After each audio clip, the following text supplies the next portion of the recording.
What we're gonna do is we're in a car before 2019. Actually, this car is 2008, and we're gonna install this portable screen. So we wiped out the dash, and we're gonna put this and have Explorer OZ working. This is for all cars without wireless or wired CarPlay. Okay, so we've just used some isopropyl alcohol on the little pad here, and we're sticking the 3M tapey thing, and so we've already cleaned the dash up here, so hopefully I can get this right in one go.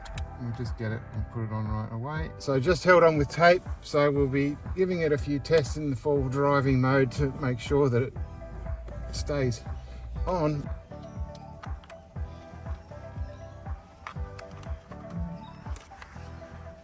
Okay, so before we finally install it, we're just going to hook up the cables because it'll get a little bit tight to reach them once it's already installed. So it comes with an external GPS at the moment, and David tells me they're going to have one with an integrated GPS.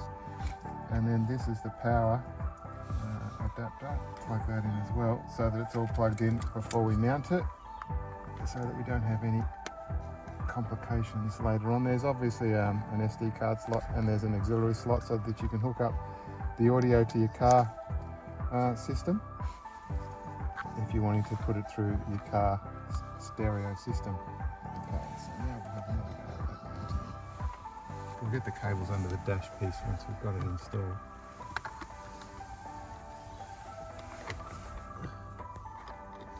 So just get that to come out the hole. Yeah, okay. So what we've done is we installed the cables and connected the cigarette lighter to give it power, and also the GPS antenna for the location, Which will run a lot nicer before we do too much. so it looks very steady.